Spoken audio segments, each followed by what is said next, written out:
Hello everybody, it's wonderful to see you. In this video I thought it might be fun to share with you all of my favorite sewing projects that I've made over the years.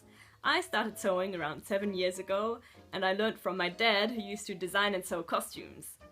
Most of the clothes that you'll see in this video were made using reproductions of vintage sewing patterns, and I'll share the pattern numbers with you when I can, as well as a little bit about the making of the garment. I hope you enjoy! How about we start right at the beginning with my first ever sewing project. I was 17 and going to a tropical themed party with nothing to wear. So I begged my dad to teach me how to sew and guide me through this project. I would say he probably sewed around 3/4 of this 1940s inspired tropical two-piece, while I did a lot of watching and learning. Therefore, I maybe shouldn't have included this outfit in this video, but since it's quite an important part of my sewing journey, I'll give it a pass.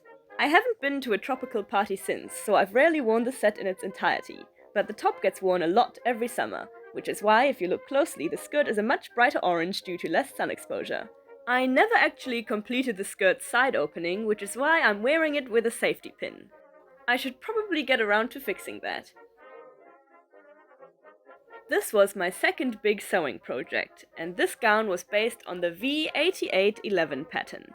I once again got a lot of assistance from my dad, but my sewing skills were improving and my fear of the machine diminishing. We made this dress for a Miss Vintage sort of pageant at a classic car show. I think I came second or third. The base is a white satin, and the sheer top layer is tangerine organza. This is such a beautiful and lovely gown, almost like a movie costume, but jeepers, is it impractical. The organza is so fine that every time I put this dress on, something rips. I'm actually wearing it backwards here on accident, so it looks terribly tight, but even when worn normally, it's a snug fit. Certainly doesn't help that I'm no longer a tiny teenager.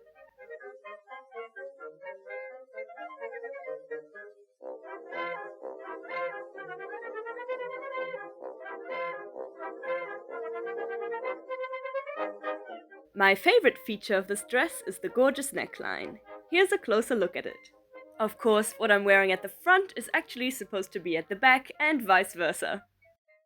Let's skip forward to a year later, when I made this gorgeous summer dress in butter yellow cotton. The sewing pattern was V9295, and it features the cutest puff sleeves, pleating at the neckline, and a tie belt. I decided to add this floral ribbon trim along the neckline, sleeves, and belt, and I think it turned out looking really pretty.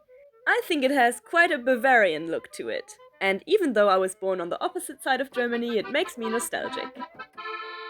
Like the previous dress, I made this to wear at the vintage dress pageant at a classic car show, and this time I got runner-up. I remember very much enjoying the sewing process, though I did end up finishing it the morning of the event, which goes to show I've always been the same person. I'm very fond of this dress and wear it at least once every summer. Modeling this next outfit resulted in the casualty of 2 buttons. I made this brown tailored suit to wear for my 19th birthday using Simplicity 8508, and even back then it was tight on me because I wanted a really fitted look. 5 years later, it's a real squeeze and needs some alterations. Complaints aside, I'm very fond of the suit and put a lot of time and effort into it. At the time I made this, the jacket was by far the most complicated sewing I had ever done. So many pattern pieces, and my first time making a lining. So this ensemble was quite a proud accomplishment for me, and I've worn it a lot. The material is a very sturdy brown cotton type.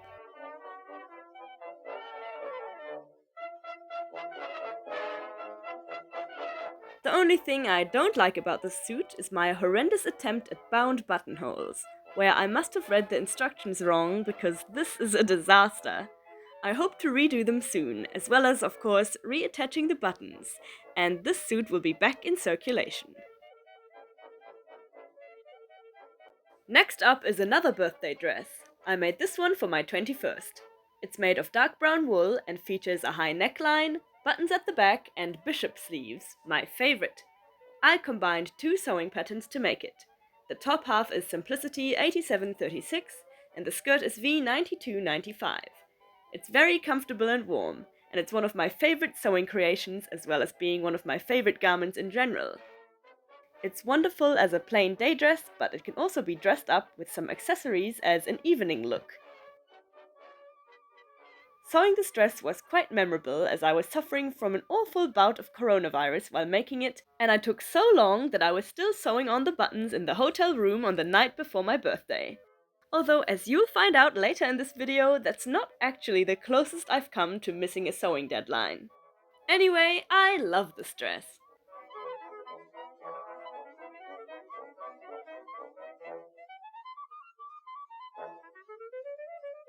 A few months after making the previous piece, I sewed this lovely spring dress in a blue floral rayon using Butterick B6485, a reproduction of a dress pattern from 1944. I really enjoyed making it, especially working with the rayon, which is such an easy fabric to sew with. The dress has a built-in tie belt, so it's nice and adjustable, and it's such a flattering silhouette. I very much recommend this sewing pattern if anybody's interested. It's quite uncomplicated as far as I remember. As well as looking pretty, this dress is also comfortable, and at this point it's my most worn spring dress. I have nothing negative to say about it. See how nicely the fabric moves. And here's a close-up of the floral print. I think it's very 1940s. Next up, here's something I've always dreamed of owning. A bright yellow 1940s style bikini. For the top I used S1426, and for the skirt, which actually has a pair of shorts attached underneath, I used a modified version of S8932. Check out these cute buttons at the side. While I did intend for this to be a functional bikini when I sewed it, it actually turned out to be more of a playsuit instead, because I don't swim in it. When I wore it for the first time, I took my bikini for a dip in the ocean, and not only did it get quite soggy and heavy, which was of course uncomfortable, there was also a lot of sand trapped in the hems and fabric folds that, no matter how much I rinsed, wouldn't budge, and some of it still remains in the bikini to this day. But that's okay. It's wonderful as summer loungewear, and I'm very pleased with the quality of my sewing on this project. I think it's rather well constructed. Later on that summer, I made this interesting summer dress in green cotton using V8811. I was inspired by this old illustration and just had to make an arrow dress for myself. This was fairly quick and easy to make. I think it took me 2 or 3 days. By the way, please ignore the sleeve facing poking out on the right. Can't believe I never noticed. Arrows were quite a common design motif in 1940s fashion, especially Western wear, and since I'm always around 80 years behind the trends, I had to try it out for myself. As the dress in my reference illustration had a matching green belt, I also made one, and it was my first time sewing a belt with a buckle.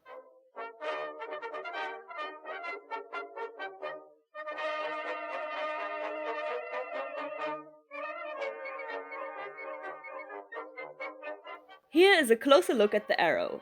I made it out of black scrap fabric, and it was easier to construct than I thought.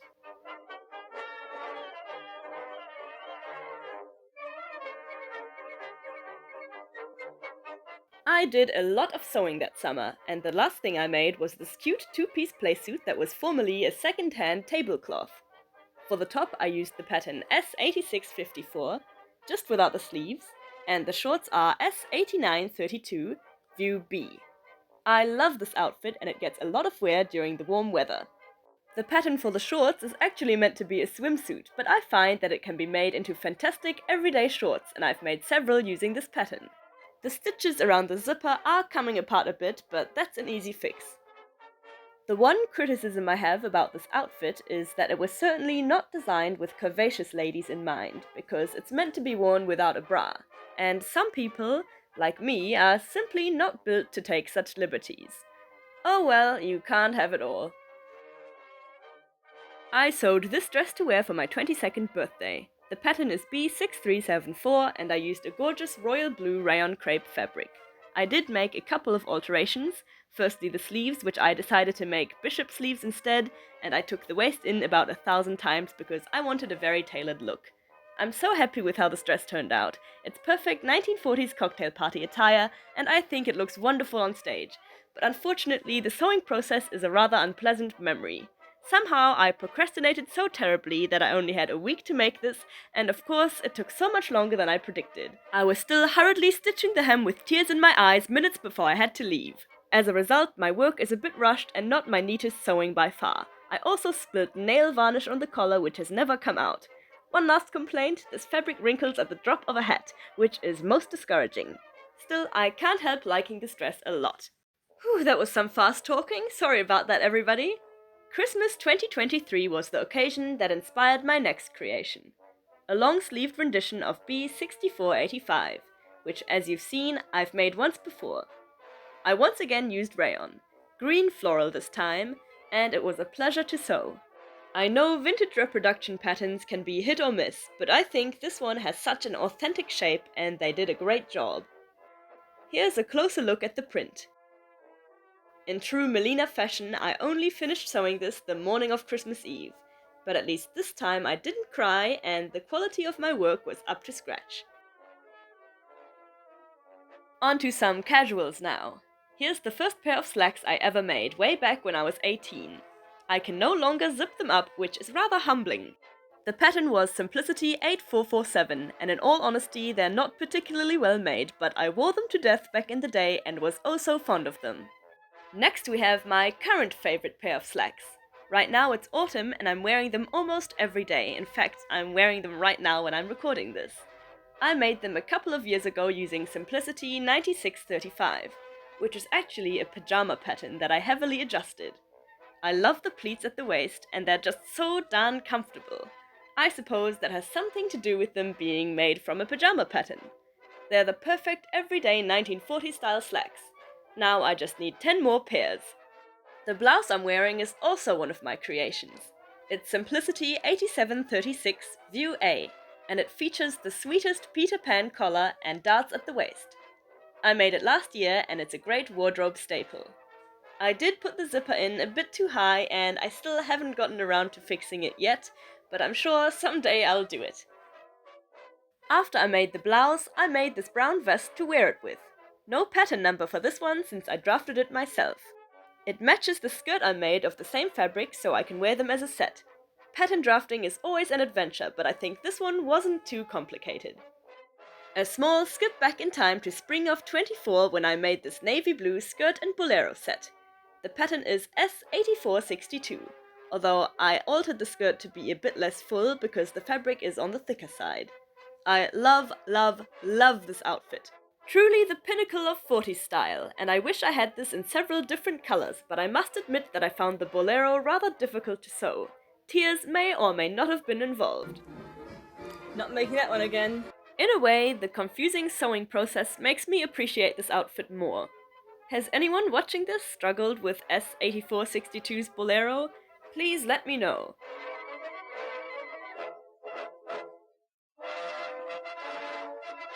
The next thing I made was this bright yellow playsuit set for a video where I recreated 3 fashion looks from the show Tom and Jerry. I think it's quite cute, although the top's neckline is a little low for my taste. That's what happens when you draft a pattern too confidently. For the shorts I used my trusty old S8932 with buttons at the side, a detail I'm very fond of. Because this playsuit is made from the same fabric as my yellow bikini, I can mix and match the pieces of both outfits like I'm doing here. It's great fun, and I love this combination in particular. Next up is what I consider to be my favorite sewing creation yet. I made this suit using an original sewing pattern from 1941, McCall's 4795, although some of the pieces were missing, which I had to substitute. I actually made a video of the making of this ensemble if you'd like to see. What can I say? I adore this suit. I love its shape and silhouette. The early 40s is my favorite era for fashion. I used black calico, which was a pleasure to sew with, but it's also an avid collector of dog hair and wrinkles. Just a minor setback. I really enjoyed working with a true vintage sewing pattern for once, and I feel like the results are more authentic looking. I did sew this on a time crunch, surprise surprise, to wear in time for my 24th birthday. Despite my lack of time though, I put a great deal of effort into making this, and I'm very happy with my craftsmanship and the suit in general. It's a dream! A few months later, I made another holy grail outfit of mine, this white skirt and bolero set. I have wanted to own a set like this for years and finally decided to make it. But I know what you're thinking. Melina, didn't you say earlier that you won't make another bolero? Well, I didn't want to. But since I really wanted this outfit, I made myself do it. And though I did base the bolero on S8462, I took a few liberties with the pattern and instructions, so I had a much better experience than before. I have no idea what pattern I used for the skirt, but I can tell you that this fabric is once again a wrinkle magnet. And I have accepted that no matter how well I iron it, the skirt will always have some sort of creases on it if I so much as put it on. However, that's my only complaint, and I'm so pleased to finally have my own white bolero and skirt set. The most recent look I sewed was this tropical sundress playsuit hybrid. Here it is in its dress form. The playsuit was self-drafted and took around 2 weeks, but the skirt is S8654, and I made it in one afternoon. It has a lot of gathers and I think it's very pretty. The pink and green tropical flower fabric has got to be the most beautiful fabric I've ever sewed with, and I still can't believe I found it. I also made a hair ribbon and headscarf with my fabric scraps, but forgot to show them here. Now, if you'll excuse me, I'm going to demonstrate how the sundress turns into a playsuit. Ta-da! This playsuit was a labor of love. I would describe the pattern drafting process to you, but it will give us both a migraine, so just watch the video I made about it. This project used all of my brain cells, and I'm really proud of my work. It's the most professional looking sewing I've done. I might tighten this part here, but otherwise, it's perfect. And that's it! I hope you liked this little fashion show. If you sew, have you tried any of the sewing patterns that I shared in this video? If so, then let me know how you liked them. On another note, I had an idea for a video similar to this one, but where I'm sharing my favorite true vintage pieces. So if that is something that you would like to see, then do tell me. For now, however, I'm going to say goodbye, and I hope I'll see you in my next video.